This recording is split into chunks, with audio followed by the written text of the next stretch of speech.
Halo semuanya, selamat datang di ulasan kita kali ini. Hari ini kita bakal bedah sebuah pergeseran struktural yang benar-benar masif di industri musik global. Dan tebak apa pendorongnya? Avatar digital.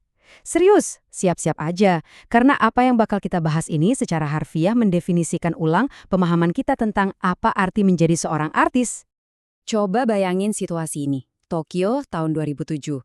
Ada ribuan penggemar bersorak histeris di sebuah konser. Tapi buat siapa? Mereka bersorak buat seorang gadis berambut biru hijau yang lagi nyanyi dan nari, padahal dia sama sekali nggak pernah ada secara fisik. Ya, itu adalah momen debut Hatsune Miku.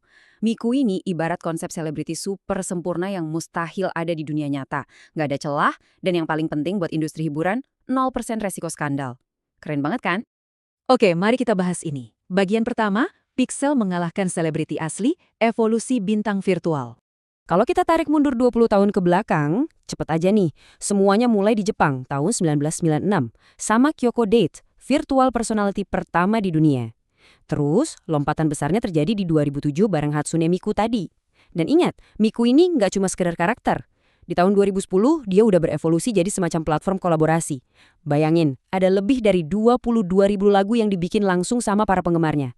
Dari fondasi itulah, lompat ke 2016, muncul Kizuna AI yang akhirnya memicu ledakan tren VTuber modern yang kita kenal sekarang. Sekarang kita masuk ke bagian kedua, bisnis besar idol virtual, ekonomi di balik Pixel. Buat yang masih mikir ini cuma tren geeky doang, siap-siap kaget.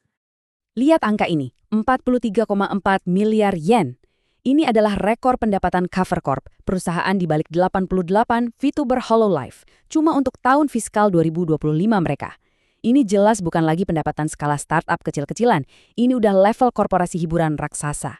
Dan kalau kita lihat gambaran makronya, pasar global untuk industri ini diproyeksikan bakal tembus 5,295 miliar dolar Amerika di tahun 2023. Nggak main-main kan angkanya? Dan ini dengan sangat jelas menunjukkan gimana perputaran uang idol virtual itu beda banget sama industri musik tradisional. Kalau musisi biasa ngandelin royalti musik, di sini barang digital dan merchandise justru nyumbang porsi raksasa sampai 40%. Sementara sisanya, yang 60%, itu didorong oleh streaming, konser, dan lisensi. Dan satu hal krusial yang perlu kalian tahu, tren ini udah berekspansi jauh ngelewatin Jepang. Contohnya Plave, grup K-pop animasi beranggotakan 5 orang dari Korea Selatan. Mereka ini beneran nyamain angka debutnya bintang pop manusia papan atas loh. Terjual 1 juta unit album di minggu pertama, plus lebih dari 470 juta tayangan di YouTube. Ini bukti nyata kalau audiens global itu emang udah sangat siap nerima mereka. Lanjut ke bagian 3, mengapa penggemar jatuh cinta? Kita bedah psikologi di balik layar. Pasti banyak dari kalian yang skeptis dan nanya argumen ini. Loh, bukankah itu nggak nyata? Well, coba kita lihat datanya. Ada 71% penggemar yang berinteraksi aktif di dunia maya, dan ini secara langsung meningkatin permintaan konten sampai 65%.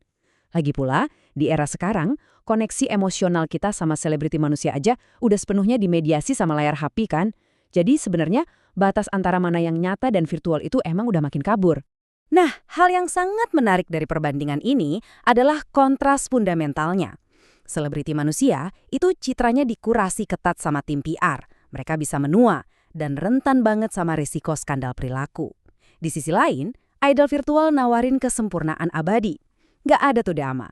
Plus, karena penggemar sering banget ikutan bikin lagu atau seni buat mereka, muncul deh perasaan tentang kepemilikan bersama yang kuat banget. Kalian bukan lagi sekedar konsumen pasif, kalian adalah rekan pencipta. Secara psikologis, fenomena ini berakar pada yang namanya hubungan parasosial. Jujur aja, ngerasa dekat dan berteman sama karakter fiksi itu hal yang super normal. Bedanya, idol virtual ngebawa interaksi ini selangkah lebih maju dengan bikin hubungan tersebut sangat interaktif dan hidup di tengah komunitas yang nyata. Sekarang kita masuk ke bagian terakhir, masa depan industri musik, konvergensi atau koeksistensi. Saat kita melihat dominasi korporat atas kekayaan intelektual ini, kita harus menilainya secara objektif. Struktur kekuasaannya itu berpusat pada perusahaan. Korporasi punya hak kekayaan intelektual sepenuhnya. Terus, Nakanohito atau manusia yang ngisi suara avatar itu pada dasarnya bisa diganti kalau emang dibutuhin. Dan yang paling menguntungkan, porsi terbesar dari pendapatan merchandise itu ngalir langsung ke perusahaan. Secara struktural, model bisnis ini ngambil porsi keuntungan paling maksimal tanpa harus mikul beban resiko dari model label rekaman tradisional. Dampaknya udah kelihatan nih. Saat ini, 59% perusahaan hiburan udah mulai ngadopsi AI atau pertunjukan yang di-generate mesin. Kenapa?